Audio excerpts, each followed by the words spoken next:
Good morning. It rained this morning, which is a good thing. We needed some rain. We got just shy of 2/10, 1800s. I think it said something like that. Potential we could get some more, but it doesn't look like it's going to be much. Shut down the harvest operation for at least the morning. It's possible we're back in the fields this afternoon, although I sort of doubt it. Everybody needed a little break to be able to go and get a few things done, and I've been paying some bills and making some seed quotes, and now I'm going to the bank and to get a haircut here this morning. So unfortunately with the rain, my fertilizer pile that was still sitting outside got rained on. It started at about 5:30 this morning. Dang, I thought we'd have a little more time, but that's okay.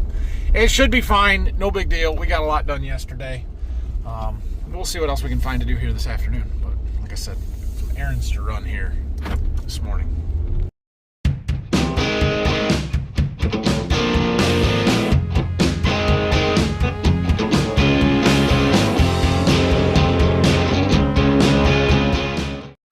Well, look at that. And we got sunshine. I think we might go and do something this afternoon. I don't know if we'll shell any corn or not, but Dad's going to try and go spray, and I might try and spread some fertilizer, at least what's in the spreader. I don't know if I need to let that pile dry out before I pick any more of it up or not. We'll see. Bills and invoices. Always stuff to catch up on when you get a little rainy day. Anyway, it's starting to dry up. I think we're going to go spread some fertilizer, but first, I got some trash to haul back to the woods.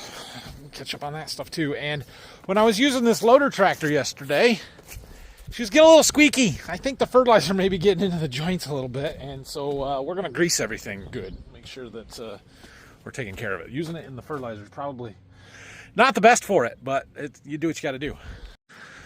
Oh, let's see what our rained on fertilizer pile looks like.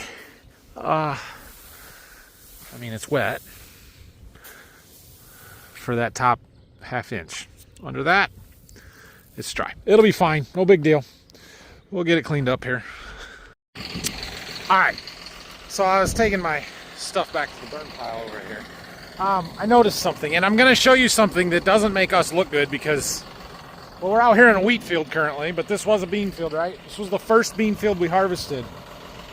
We've got a few volunteer beans growing out here. We lost a few with the combine, especially on these ends before we got everything adjusted quite where we wanted it. But I'm here to demonstrate a point, because these volunteer beans have been growing for several weeks now, or since we got the last big rain about 2 weeks ago. We've had in the past 2 weeks probably 5 or 6 what I would consider hard frosts. Like everything's white on the ground. Frosts. And yet, my volunteer beans are still growing. They didn't die. They're hardier than you think. The frost doesn't kill them as easily as you think. And if it doesn't kill them as easily as you think in the fall, it doesn't kill them as easy as you think in the spring either. This is why we can plant beans in March. All right, we're going to grease that loader up now. I got our grease gun out and noticed that this grease gun tip, oh, that's junk. See how those are all splayed apart like that? No good. Fortunately, I bought a giant box of these. The best grease gun tips are the cheapest ones you can find. You can spend $30 on one of these fancy, stupid locking lubes or whatever other locking grease coupler you want. This kind, go right ahead. They're all garbage. These work far better than any of them, and when that happens, you take it off and throw it away, and it costs you $2. Okay. Good to go. Good as new, because it is new. I know, some of you like your locking lubes or whatever other locking grease gun couplers you've had. I've tried lots of them. I think they are all garbage. Gosh dang, we don't have any small Milwaukee batteries. I don't really need that big of one. Take one off right here. Maybe. Come on. They all work good until you get that first stubborn grease zerk that doesn't take grease very good. And then they break. And then they all leak. And when these ones do that, I don't care. Well, that all feels better. It's good. Let's go get our... Ooh, it's a little windy. Is it too windy to spread fertilizer? Maybe it's just because my ears are uncovered and I don't have hair covering them up, so it feels windy because I'm walking and the air blowing past. Yeah, something like that. So I don't think it's too bad. Flag's not really blowing. So I think we're going to go try and spread out that load of fertilizer that's on the spreader. We got a pretty good load on there. You know what? We're going to stop and wash the windows so that you guys can see. Gosh dang it, I'm tired of that. It's not really good, but it's better. We'll keep walking our way around here. Don't die. Don't die.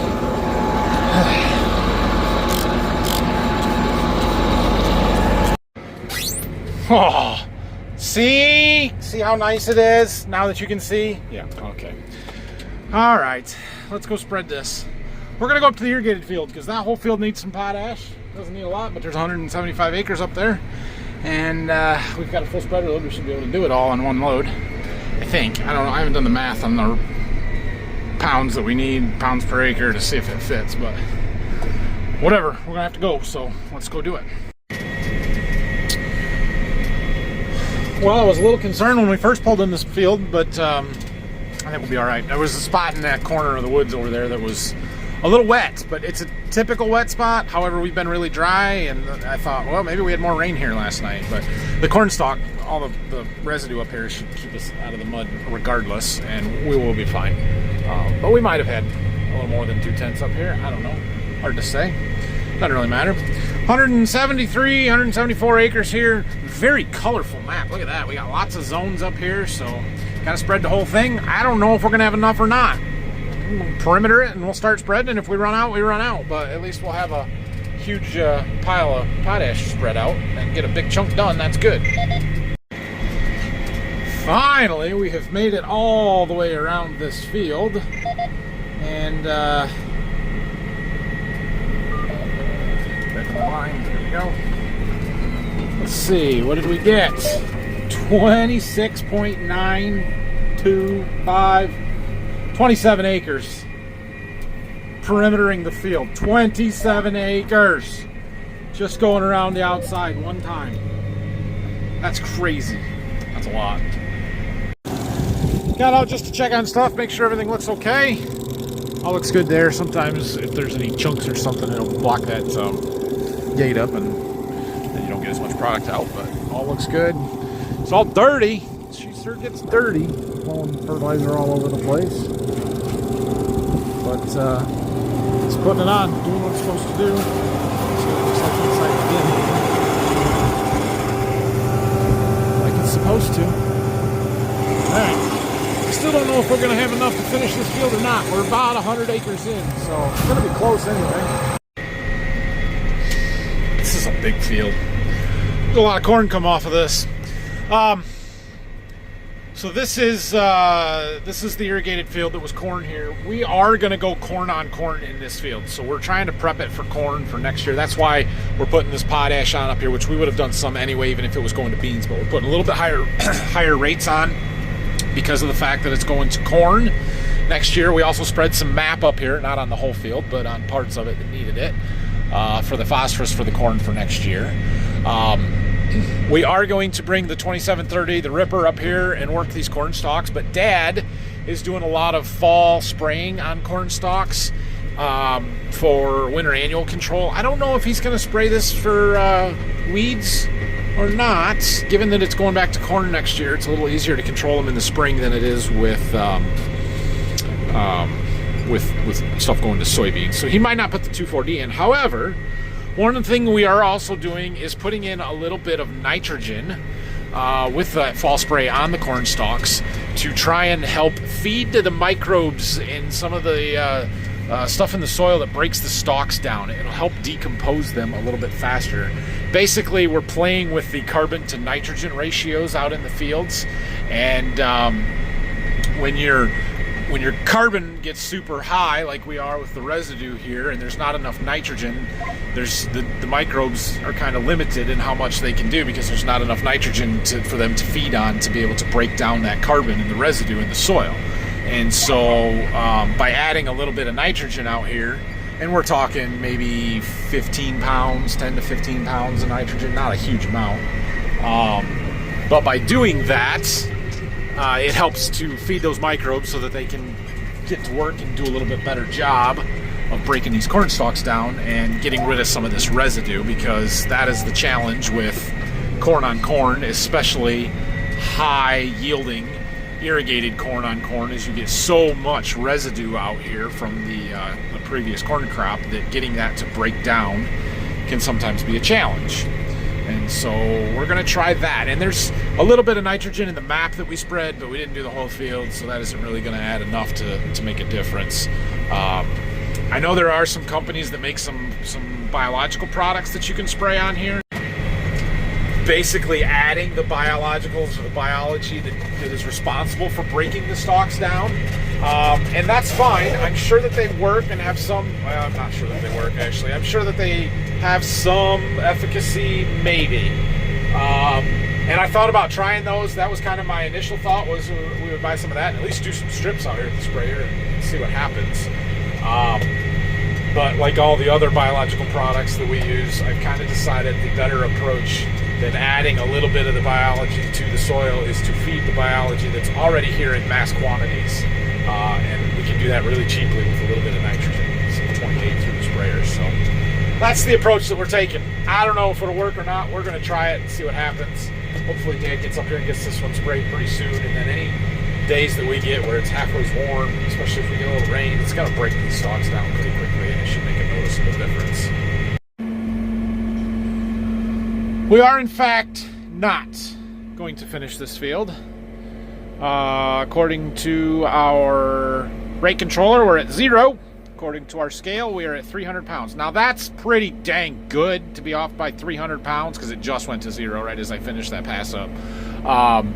On 28,000 pound net starting weight, that's pretty good. I can see just a little bit clearing the corner back there, so I don't think we have enough to spread all the way up, but whatever, it's fine. So I don't know that we're going to load up and keep spreading today, because that potash pile should probably dry out before I start scooping up out of it. But we could go install my cameras, or maybe we could go shell corn. I don't know. We'll figure it out. Well, we did 145 on that fill. Colorful map, looks pretty good. 145 means we got 30, a little under 30 to go. Won't take a lot of fertilizer, but we've got the field right across the river that needs to be done, and then there's another 110 on the way, so we might as well just basically throw everything we've got left in the spreader and bring it up here when we get to it. We'll have this done, and we need to get some more hauled in. I don't know if we need another 50 tons. We're gonna have to go do some math and figuring on what we've got left, but yeah, we got to get a bunch more hauled in. I did get some more lime hauled though, and we can finish spreading the lime up here, so I might do that soon too. Well, I went ahead and pulled our spreader into the shop here. Let's work on our cameras. So started in the cab. We've got a screen. Nice big one. Looks nice. I don't know. We'll see if it is nice. But I used the sticky to stick it to my bar here, and then we zip tied it on. I don't know if that's going to work, but we're going to start there. It's pretty solid. So, and then I've got the cable stretched back over to here. And we've got 4 camera inputs. We're only going to probably use 2. And then we've got some triggers and a power. We've got to figure out how we're going to get power into here. I've got a power strip down there that will work if I can find the right connectors to plug into that, or well, we might have to make a harness up or something. I don't know. Oh boy, the product manual for this is quite entertaining. What does this product can record all driving pictures to avoid scraping porcelain disputes? What does that mean? Alright, well, I was trying to figure out what the heck this red wire sticking off of these is for. Doesn't say anything about it in the book, so we're pretty much going to ignore it and hope that it works without them. We'll have to plug in a camera and see if we get anything, but yeah. Well, it's temporary at the moment, but we got power. I do have a camera hooked up. Let's see. Yes. Okay, stop being weird. Did I lose power? No, it's still on. Come on, just give me a picture. There's a thing on there for keyed power and for constant power. I don't have the constant hooked up, so we might have to do that. It's my guess right now. Well, there's our one camera. So from there, I'd be able to see the stuff falling off of the belt, and I should be able to see those spinners spinning. I don't know that that's necessarily the exact best spot, but at least gives me a better view of what I'm trying to see. So for now, I think that one will work. And can I just say how ridiculous it is that the about the cheapest camera system I could find on Amazon has a far better picture than any of the ridiculously expensive cameras that I have bought specifically for ag industry stuff. That picture's way better. Now it says 4K on it. It's not 4K, but it is at least high def. Haha! Look at that!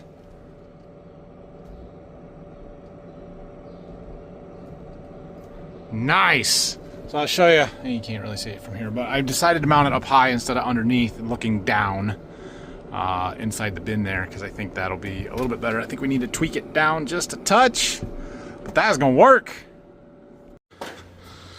So I got the one on the back right here, looking down at my spinners, and that one I like.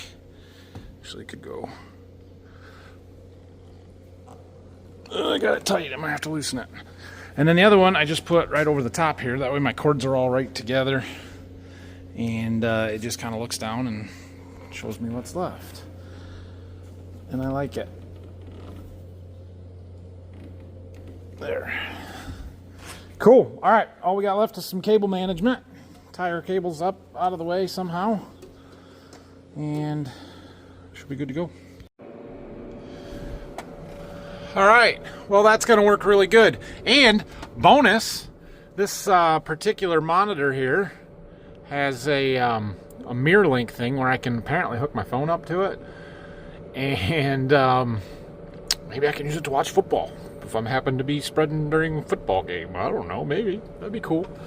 Anyway, I don't quite understand the point for the whole Bluetooth and stuff, because I'm sure the speakers in here suck too, but maybe there's a audio out that I could go into the aux on here. I don't know.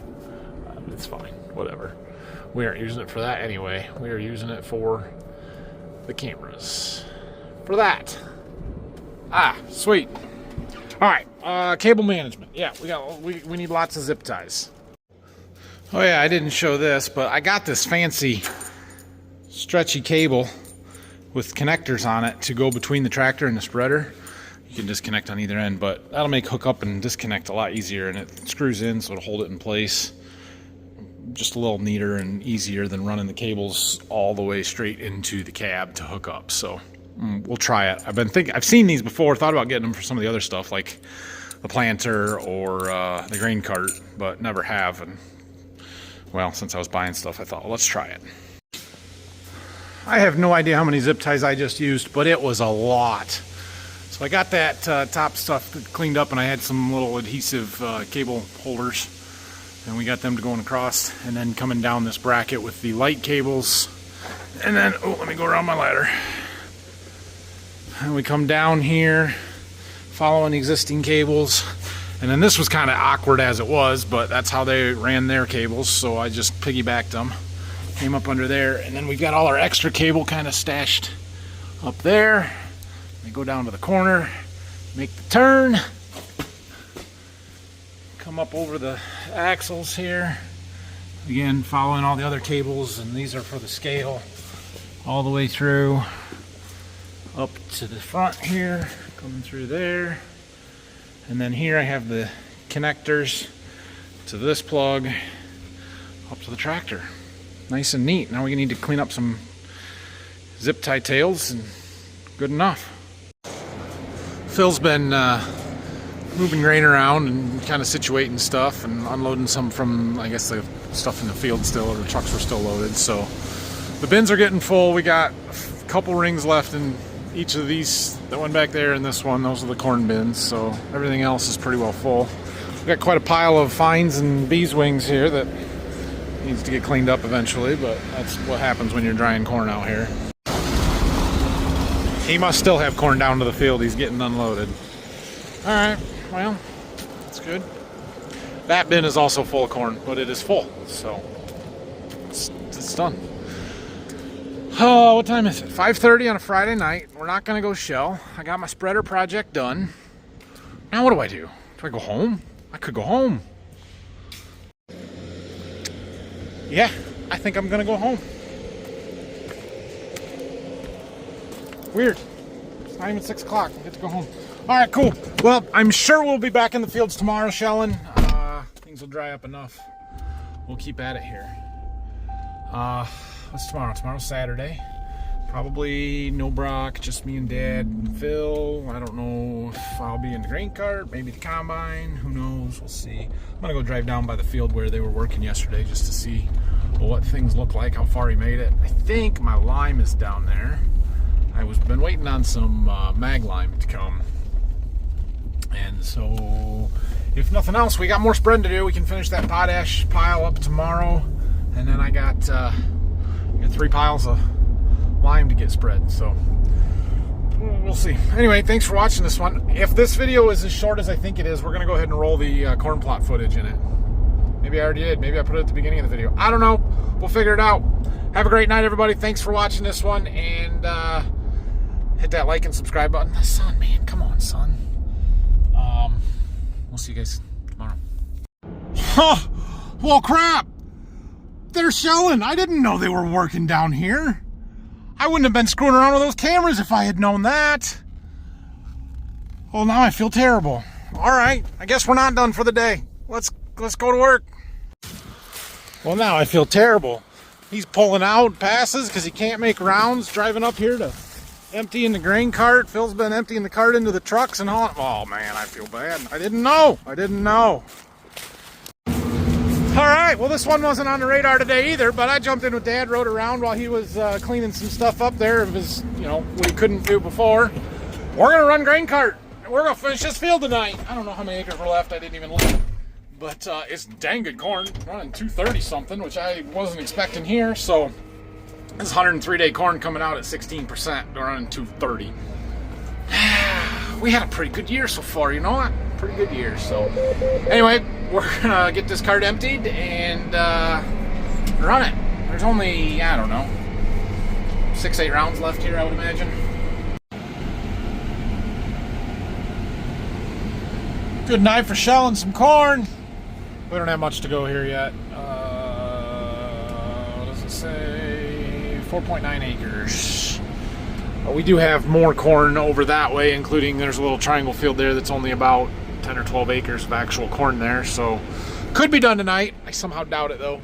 We don't move fields after dark, and it's about dark, so, which is fine. It's fine. We've got a little bit of a gully through here. It's sort of uneven. I don't want to be underneath that auger when he goes through this, because it gets mighty low. There we go. But he's about full, so we gotta hurry up here. I'll put you down. There, we made it.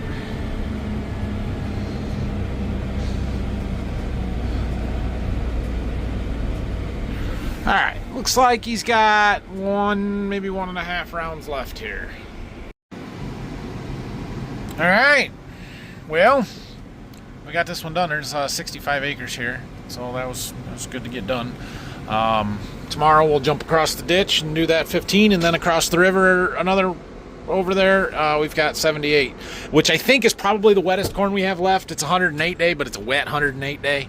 It was planted late, so we'll see. I still bet it's 18% or less, but we'll figure it out. So get after it tomorrow again, and then we'll be down to, well, we're still sitting over 200 acres right now to do here at Waldron, plus the stuff at Berkey, but countdown is on. We're getting close. Cool. Well, we can leave the trucks and all the equipment and stuff here because we're coming right back here tomorrow, so no big deal. We've both got pickups here.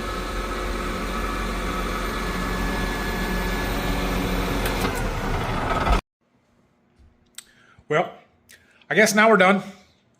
Have a good night, everybody. See you tomorrow.